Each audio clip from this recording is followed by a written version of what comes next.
তারা বলেছিল আগুন দিয়েই নিভে যাবে এই দাবানল, কিন্তু ইতিহাস জানে যেখানে প্রতিরোধের ছায়া দীর্ঘ হয় সেখানে ভয় কখনো রাজত্ব করে না। আর আজ ইরান দাঁড়িয়ে আছে যেন ধ্বংসের মুখে অটল এক প্রতিজ্ঞা নিয়ে। চারিদিকে যুদ্ধের গুঞ্জন, পশ্চিমা শক্তির হুঁশিয়ারি, তবুও খামেনির দেশ নত হয় না, কাঁপে না। ইরানের পাশে আছে রাশিয়া। ইরানের প্রতি মার্কিন প্রেসিডেন্ট ট্রাম্পের অন্তহীন সতর্কবার্তা নিয়ে রাশিয়ার ব্যঙ্গ। বোমা শান্তি আনতে পারে না, মার্কিন হুমকির কড়া সমালোচনা করল রাশিয়া। মার্কিন হামলার আশঙ্কার মধ্যে ইরান কি করছে তা নিয়ে রাশিয়া বড় একটি তথ্য প্রকাশ করেছে। রাশিয়া আবারও আমেরিকাকে সতর্ক করে দিয়েছে যেন তারা ইরানের কোনো স্থাপনায় হামলা না চালায়। রাশিয়ার পররাষ্ট্র মন্ত্রণালয়ের মুখপাত্র মনে করেন মার্কিন প্রেসিডেন্টের এই হুমকি শুধু ভয় দেখানো, আর তাতে কোনো বাস্তব সমাধান নেই। মারিয়া জাখারোভা বলেছেন বিশ্ব এখন ইরানের বিরুদ্ধে এসব নিরন্তর হুমকিতে ক্লান্ত হয়ে পড়েছে। তিনি আরও বলেন ইরানি সামরিক অভিযান চালিয়ে সমস্যার কোনো সমাধান হবে না। তিনি জানিয়েছেন সত্যিই এখন বিশ্ব ক্লান্ত হয়ে পড়েছে ইরানের বিরুদ্ধে এসব একঘেয়ে হুমকি শুনতে শুনতে। মানুষ এখন বুঝতে পারছে বোমা হামলা দিয়ে কখনো শান্তি আনা যায় না। রাশিয়ার প্রেসিডেন্টের দপ্তর ক্রেমলিন বলেছে ট্রাম্প যেভাবে ইরানকে হুঁশিয়ারি দিয়েছেন সেটি খুবই কঠোর বক্তব্য। ক্রেমলিনের মুখপাত্র জানিয়েছেন ইরান এখন যেসব পদক্ষেপ নিচ্ছে তা আসলে নিজেদের রক্ষা করার জন্য। দিমিত্রি পেসকভ নামের এই মুখপাত্র বলেন আমেরিকা ও ইরান যেন সংঘর্ষ না বাড়িয়ে বরং সরাসরি যোগাযোগে মনোযোগ দেয়। রাশিয়া ইরানের খুব ঘনিষ্ঠ মিত্র। তারা আগেও অনেকবার আমেরিকাকে সতর্ক করেছে যেন তারা তেহরানে হামলা না চালায়। এই ঘটনার একদিন আগে রাশিয়ার সংসদের নিম্নকক্ষ ইরানের সঙ্গে একটি প্রতিরক্ষা চুক্তি অনুমোদন করেছে। এই চুক্তির মূল লক্ষ্য হল রাশিয়া ও ইরানের মধ্যে রাজনৈতিক, সামরিক এবং অর্থনৈতিক সম্পর্ককে আরও গভীর করা। রাশিয়ার পক্ষ থেকে বলা হয়েছে এই চুক্তি রাশিয়া ও ইরানের সম্পর্ককে এমন এক স্তরে নিয়ে যাচ্ছে যেখানে দুই দেশ পূর্ণাঙ্গ কৌশলগত অংশীদার হিসেবে কাজ করবে। এতে উভয় দেশের জন্য গুরুত্বপূর্ণ নানা ক্ষেত্রে সহযোগিতা আরও জোরদার হবে এবং একটি ন্যায্য ও বহুমুখী আন্তর্জাতিক ব্যবস্থা তৈরির দিকেও এগিয়ে নিয়ে যাবে। আরও বলা হয়েছে এই চুক্তিতে 47টি ধারা রয়েছে, যার মধ্যে রয়েছে পররাষ্ট্রনীতিতে পারস্পরিক সহযোগিতা, দেশের সার্বভৌমত্ব রক্ষা, আঞ্চলিক অখণ্ডতা বজায় রাখা, নিরাপত্তা ও স্থিতিশীলতা নিশ্চিত করা। এছাড়াও বাণিজ্য, অর্থনীতি, বিজ্ঞান, বিনিয়োগ, প্রযুক্তি, শিক্ষা, স্বাস্থ্য, খেলাধুলা, সংস্কৃতি, পর্যটন সহ বিভিন্ন ক্ষেত্রে একসঙ্গে কাজ করার নীতিমালাও নির্ধারণ করা হয়েছে।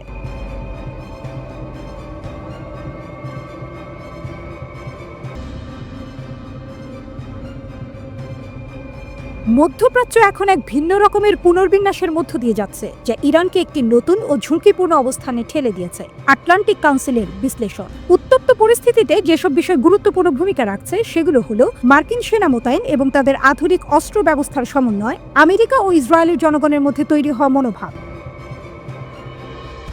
ইরানের মিত্রবাহিনীগুলোর দুর্বল হয়ে পড়া, ইরানের S-300 বিমান প্রতিরক্ষা ব্যবস্থার পতন এবং মার্কিন প্রেসিডেন্ট ডোনাল্ড ট্রাম্পের পারমাণবিক চুক্তি নিয়ে নির্দিষ্ট সময়সীমা সহ কঠোর হুঁশিয়ারি। এই সব দিক মাথায় রেখে বলা যায় আমেরিকার আলোচনায় অংশ না নেওয়া ইরানের জন্য একটি বড় ভুল সিদ্ধান্ত হতে পারে, যা তেহরানি সরকারের জন্য মারাত্মক ঝুঁকি তৈরি করবে।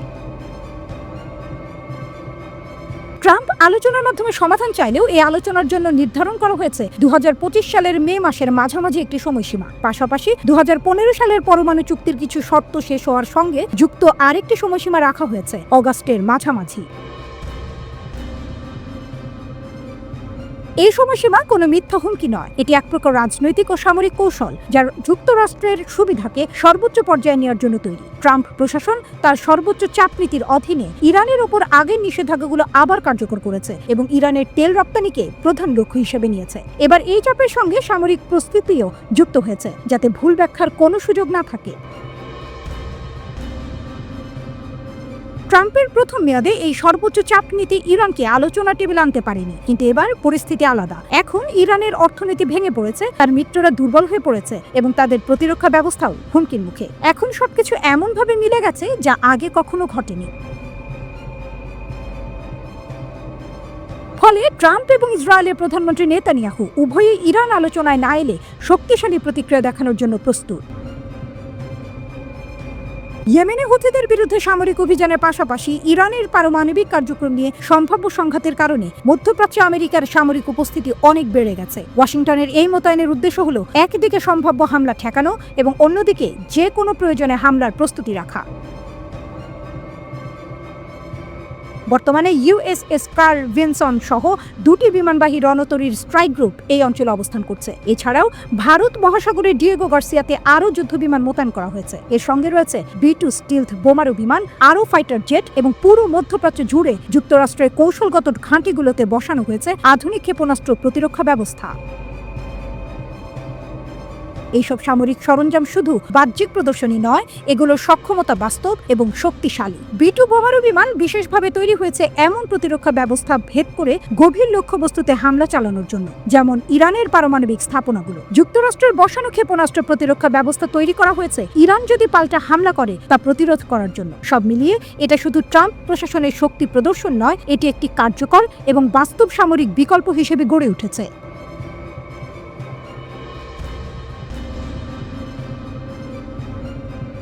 ইরানের কুদস ফোর্সের কমান্ডার বলেছেন, আমেরিকা এবং ইসরায়েল যতই প্রচারণা চালাক বা হইচই করুক, বাস্তবে তারা ইরান এবং এর মিত্র প্রতিরোধ গোষ্ঠীগুলোর বিরুদ্ধে ব্যবহারিকভাবে শক্তিহীন। ব্রিগেডিয়ার জেনারেল ইসমাইল কাহানি বৃহস্পতিবার বলেন, তারা বুঝতেও পারে না কিভাবে আমরা ক্ষেপণাস্ত্রগুলো এত নির্ভুলভাবে তাদের লক্ষ্যে আঘাত করে। এটাই আমাদের শক্তি।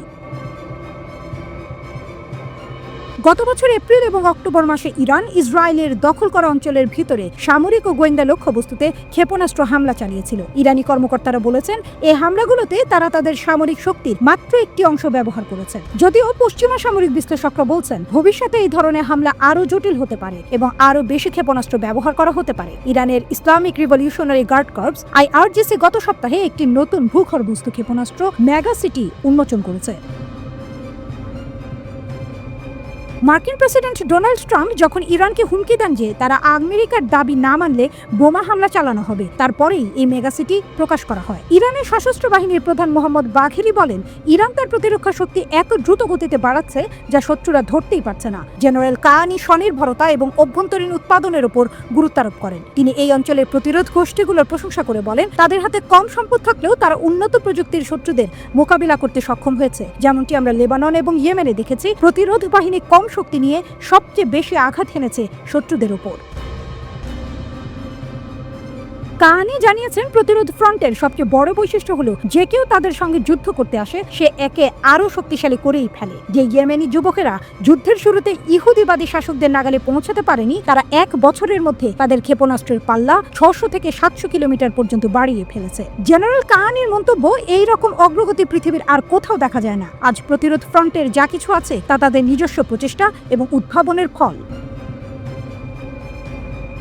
ইন্টারন্যাশনাল ক্রাইসিস গ্রুপের ইয়েমেন বিশেষজ্ঞ আহমেদ নাগি বলেছেন, যুক্তরাষ্ট্র মনে করে বিমান হামলার মাধ্যমে ইয়েমেনিদের পিছু হটানো যাবে। এই বিশ্বাস ভুল। CNN তাকে উদ্ধৃতি করে বলেছে, এই যুক্তি তৈরি হয়েছে বছরের পর বছর ধরে চলা যুদ্ধের অভিজ্ঞতা থেকে। ইয়েমেনিরা ধৈর্য এবং সহনশীলতাকে এক ধরনের শক্তি বলে মনে করে এবং প্রমাণ করতে চায় যে তারা সহজে হাল ছাড়ে না। CNN আরও বলেছে, যদি কিছু হয় তাহলে বলা যায় তারা মার্কিন হামলাকে উপভোগী করে। চ্যাথাম হাউসের একজন ইয়েমেনি গবেষণা ফেলো ফারিয়া আল মুসলিমি CNN-কে বলেন, এই হামলাগুলোই যেন তাদের অনুপ্রেরণা।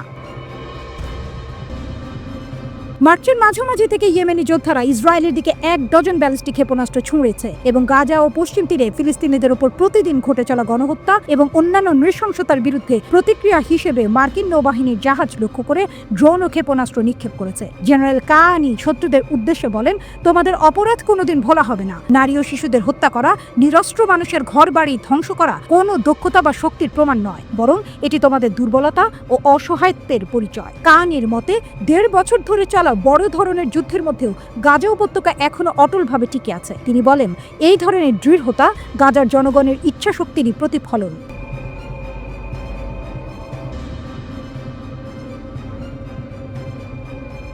দুটি ভিন্ন অবস্থান, কিন্তু লক্ষ্য একটাই, ইরানের পারমাণবিক আলোচনা। মার্কিন যুক্তরাষ্ট্র বলছে নো নেগোসিয়েশন, কিন্তু ইরান বলছে পরোক্ষ আলোচনা পথ খুলেছে। তাদের মধ্যে এক অপ্রতিরোধ্য দ্বন্দ্ব, এক অবিচল প্রতিরোধ। একদিকে শক্তিশালী আমেরিকা, যাদের ঠান্ডা বার্তা কোনো আলোচনা নয়। অপরদিকে তেহরান, এক অগ্নি পরীক্ষা পার করা জাতি, যারা তাদের অবিচল দৃঢ়তায় ঘোষণা করছে যতক্ষণ পর্যন্ত হুমকি থাকবে ততক্ষণ আলোচনা সম্ভব নয়। তবে ইরান জানিয়ে দিয়েছে তাদের দরজা পুরোপুরি বন্ধ হয়নি, পরোক্ষ আলোচনার পথ এখনো খোলা রয়েছে। ইরানের উপপররাষ্ট্রমন্ত্রী আব্বাস আরাকচি বলেছেন, যতক্ষণ হুমকি থাকবে আমরা আলোচনায় যাব না। তিনি দাবি করেছেন, মার্কিন যুক্তরাষ্ট্র তেহরানের পরিকল্পনার কাছে নতি স্বীকার করেছে। IRN এর একটি প্রতিবেদনে বলা হয়েছে, আরাকচি দাবি করেছেন যে মার্কিন যুক্তরাষ্ট্র পরোক্ষ আলোচনা মেনে নিয়েছে। তিনি বলেছেন, সর্বোচ্চ চাপ চালিয়ে যাওয়ার মধ্যে ইরানের সঙ্গে আলোচনা সম্ভব নয়। আরাকচি জোর দিয়ে বলেছেন, যে কোনো আলোচনা হতে হবে সমান অবস্থানে দাঁড়িয়ে এবং হুমকি ছাড়াই। তিনি বলেন, যতক্ষণ সামরিক চাপ থাকবে ততক্ষণ ইরান কোনো সরাসরি আলোচনায় অংশ নেবে না। তবে তিনি এটাও বলেছেন যে কূটনীতির পথ এখনো পুরোপুরি বন্ধ হয়ে যায়নি এবং পরোক্ষ আলোচনা সম্ভব। তিনি জানান, ওমানে ইরান ও যুক্তরাষ্ট্রের মধ্যে উচ্চ পর্যায়ের পরোক্ষ আলোচনা হবে।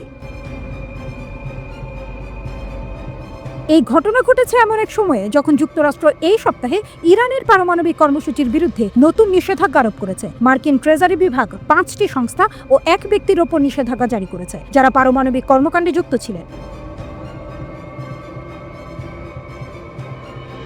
ট্রেজারি বিভাগ বলেছে, এই নিষেধাজ্ঞার উদ্দেশ্য হলো ইরানকে পারমাণবিক অস্ত্র অর্জন থেকে বিরত রাখা। যেসব প্রতিষ্ঠানের ওপর নিষেধাজ্ঞা দেওয়া হয়েছে তার মধ্যে রয়েছে ইরানের আণবিক শক্তি সংস্থা এবং তার একটি সহায়ক প্রতিষ্ঠান। জাতিসংঘের পারমাণবিক শক্তি পর্যবেক্ষক সংস্থা IAEA অনেক বছর ধরে ইরানের ওপর চাপ দিয়ে আসছে যেন তারা তাদের পারমাণবিক কর্মসূচি নিয়ে উদ্বেগ দূর করে। কিন্তু ইরান এখনও যুক্তরাষ্ট্রের সঙ্গে সরাসরি আলোচনায় বসতে নারাজ, যতদিন পর্যন্ত নিষেধাজ্ঞা বহাল থাকে। 2018 সালে মার্কিন প্রেসিডেন্ট ডোনাল্ড ট্রাম্প ইরান পারমাণবিক চুক্তি থেকে যুক্তরাষ্ট্রকে বের করে নেওয়ার সিদ্ধান্ত নেয়, যার ফলে দুই দেশের মধ্যে নতুন করে উত্তেজনা সৃষ্টি হয়। তারপর থেকে ইরান ওই চুক্তি শর্ত ভেঙে নিজের পারমাণবিক কার্যক্রম বাড়িয়ে তুলেছে। পশ্চিমারা এখন এমন এক কঠিন পরিস্থিতির মুখোমুখি যেখানে ইরানকে পারমাণবিক রাষ্ট্রে পরিণত হওয়া থেকে বিরত রাখতে সময় খুবই সীমিত।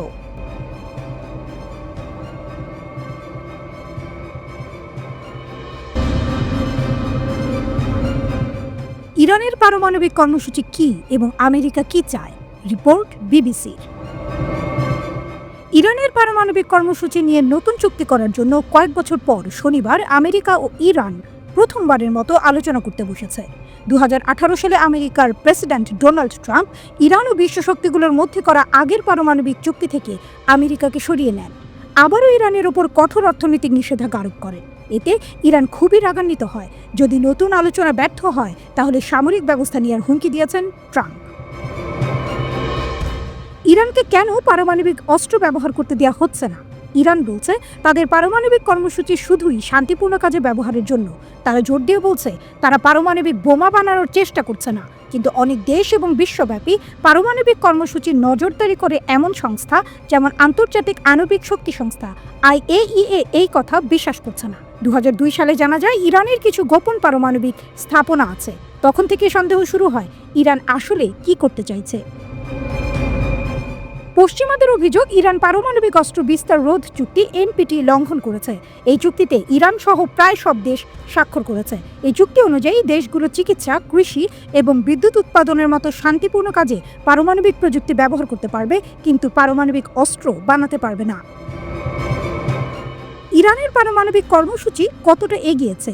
যখন যুক্তরাষ্ট্র 2018 সালে JCPOA joint comprehensive plan of action থেকে বেরিয়ে যায়, তখন ইরান তার প্রতিশোধ হিসেবে চুক্তির অনেক গুরুত্বপূর্ণ নিয়ম ভঙ্গ করে। তারা ইউরেনিয়াম সমৃদ্ধ করতে হাজার হাজার উন্নত মানের সেন্ট্রিফিউজ বসিয়েছে, যা JCPOA অনুযায়ী নিষিদ্ধ ছিল। পারমাণবিক বোমা বানাতে ইউরেনিয়ামকে 90% পর্যন্ত বিশুদ্ধ করতে হয়। JCPOA অনুযায়ী ইরান কেবলমাত্র 300 কেজি ইউরেনিয়াম রাখতে পারত, যার বিশুদ্ধতা এমন মাত্রায় হতো যে তা কেবল শান্তিপূর্ণ গবেষণা ও বিদ্যুৎ উৎপাদনে ব্যবহৃত হতে পারত, বোমা বানাতে নয়। কিন্তু 2025 সালের মার্চে IAEA জানায় ইরানের কাছে 275 কেজি ইউরেনিয়াম আছে, যা 60% বিশুদ্ধতায় সমৃদ্ধ করা হয়েছে।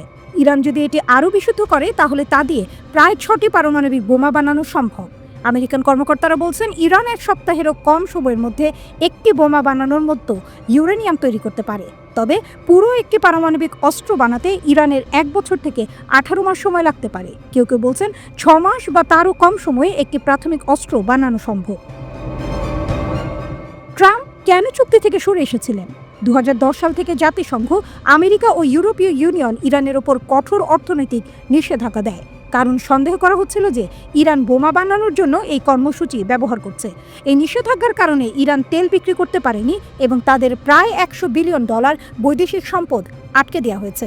এর ফলে ইরানের অর্থনীতি ভেঙে পড়ে এবং মুদ্রার মান খুব কমে যায়, এতে দ্রব্যমূল্যও বেড়ে যায়। 2015 সালে ইরান ও 6টি বিশ্বশক্তি আমেরিকা, চীন, ফ্রান্স, রাশিয়া, জার্মানি এবং যুক্তরাজ্য দীর্ঘ আলোচনার পর JCPOA চুক্তি করে। এই চুক্তিতে ইরান পারমাণবিক কর্মসূচি সীমিত রাখতে সম্মত হয় এবং AEEA-কে তাদের সব পারমাণবিক স্থাপনায় প্রবেশের অনুমতি দেয়। বিনিময়ে বিশ্ব শক্তিগুলো ইরানের ওপর থাকা নিষেধাজ্ঞা তুলে নেয়। চুক্তিটি 15 বছর পর্যন্ত চলার কথা ছিল, যার পরে নিষেধাজ্ঞাগুলো শেষ হয়ে যেত। কিন্তু ট্রাম্প যখন 2018 সালে প্রেসিডেন্ট হন, তখন তিনি যুক্তরাষ্ট্রকে এই চুক্তি থেকে বের করে নেন। তিনি বলেন, এটি একটি খারাপ চুক্তি কারণ এটি স্থায়ী নয় এবং এতে ইরানের ক্ষেপণাস্ত্র কর্মসূচির মতো গুরুত্বপূর্ণ বিষয়গুলো উপেক্ষা করা হয়েছে। তিনি ইরানকে একটি নতুন এবং আরও শক্তিশালী চুক্তিতে রাজি করাতে চেয়েছিলেন এবং তাই সর্বোচ্চ চাপ প্রয়োগ করতে আবার নিষেধাজ্ঞা জারি করেন। ট্রাম্পের এই সিদ্ধান্তে ইসরায়েল এবং অন্যান্য আঞ্চলিক মিত্ররা খুশি হয়েছিল, কারণ তারা শুরু থেকেই চুক্তির বিরোধিতা করে আসছিল। ইসরায়েল অভিযোগ করে ইরান এখনও গোপনে পারমাণবিক কর্মসূচি চালাচ্ছে এবং সতর্ক করে দেয় যে নিষেধাজ্ঞা তুলে নেওয়া হলে ইরান সামরিকভাবে আরও শক্তিশালী হয়ে উঠবে। আমেরিকা ও ইসরায়েল এখন কি চায়? ট্রাম্প যখন বলেন যে তিনি আবার আলোচনায় বসতে চান, তখন তা ইসরায়েলকে অবাক করে। তিনি আগে থেকেই বলছিলেন তিনি JCPOA এর চেয়ে ভালো একটি চুক্তি করবেন, যদিও এখন পর্যন্ত ইরান নতুন করে আলোচনায় বসতে রাজি হননি। ট্রাম্প এর আগে সতর্ক করে বলেছিলেন ইরান যদি চুক্তি না করে তাহলে বোমা বর্ষণ হবে। তার জাতীয় নিরাপত্তা উপদেষ্টা মাইক ওয়ালটজ বলেছেন, ট্রাম্প চান ইরানের পারমাণবিক কর্মসূচি সম্পূর্ণরূপে ধ্বংস হয়ে যাক। এর মধ্যে রয়েছে ইউরেনিয়াম সমৃদ্ধকরণ, অস্ত্র বানানো এবং ক্ষেপণাস্ত্র কর্মসূচি। যদিও ট্রাম্প বলেছেন আলোচনায় সরাসরি বসবেন, ইরানের পররাষ্ট্রমন্ত্রী আব্বাস আরাকচি বলেছেন ওমানে এই আলোচনা পরোক্ষ হবে। তিনি বলেন ইরান আলোচনায় বসতে রাজি, কিন্তু ট্রাম্পকে প্রথমে স্বীকার করতে হবে যে কোনো ধরনের সামরিক হুমকি থাকবে না। ট্রাম্প এই ঘোষণা দেওয়ার পর ইসরায়েলের প্রধানমন্ত্রী বেনিয়ামিন নেতানিয়াহু বলেন একমাত্র গ্রহণযোগ্য চুক্তি হলো ইরান তাদের পারমাণবিক কর্মসূচি সম্পূর্ণরূপে বন্ধ করবে। তিনি বলেন এর অর্থ হলো আমরা আমেরিকার নেতৃত্বে ভিতরে ঢুকে পড়ব, সব স্থাপনাগুলো ধ্বংস করব এবং সরঞ্জাম ভেঙে ফেলব। ইসরায়েলের সবচেয়ে বড় ভয় হলো ট্রাম্প হয়তো সম্পূর্ণ আত্মসমর্পণের বদলে ইরানের সঙ্গে একটা মাঝামাঝি চুক্তি করে ফেলবেন, যেটা তিনি নিজের সাফল্য হিসেবে দেখাতে পারেন। ইসরায়েল NPT চুক্তিতে সই করেনি, দেশটির পারমাণবিক অস্ত্র আছে বলে বিশ্বাস করা হয়, যদিও তারা এটি স্বীকার বা অস্বীকার করেনি। তাদের মতে ইরান যদি পারমাণবিক অস্ত্র পায় তাহলে সেটা ইসরায়েলের জন্য বড় হুমকি হবে, কারণ ইরান ইসরায়েলের অস্তিত্বকে স্বীকার করে না। মার্কিন যুক্তরাষ্ট্র ও ইসরায়েল কি ইরানে হামলা করতে পারে? আমেরিকা ও ইসরায়েল দুটো দেশেই সামরিক সক্ষমতা আছে, ইরানের পারমাণবিক স্থাপনাগুলোর ওপর বোমা ফেলতে সক্ষম, কিন্তু এইরকম অভিযান খুবই জটিল ও ঝুঁকিপূর্ণ এবং এর ফলাফল অনিশ্চিত। ইরানের প্রধান পারমাণবিক স্থাপনাগুলো মাটির অনেক গভীরে বানানো হয়েছে, তাই সেগুলোতে পৌঁছাতে গেলে খুব শক্তিশালী বাংকার ধ্বংসকারী বোমা দরকার। আমেরিকার কাছে এমন বোমা আছে, কিন্তু ইসরায়েলের আছে কিনা তা স্পষ্ট নয়। ইরান অবশ্যই পাল্টা প্রতিক্রিয়া জানাবে, এতে আমেরিকার ঘাঁটি কিংবা ইসরায়েলি ক্ষেপণাস্ত্র ছোড়া হতে পারে। এই ধরনের হামলার জন্য আমেরিকাকে উপসাগর অঞ্চলে থাকা ঘাঁটি ও বিমানবাহী জাহাজ ব্যবহার করতে হতে পারে। তবে কাতার সহ কিছু দেশ যেখানে বড় মার্কিন ঘাঁটি আছে, তারা হয়তো প্রতিশোধের ভয়ে এই হামলায় সহযোগিতা করতে রাজি নাও হতে পারে।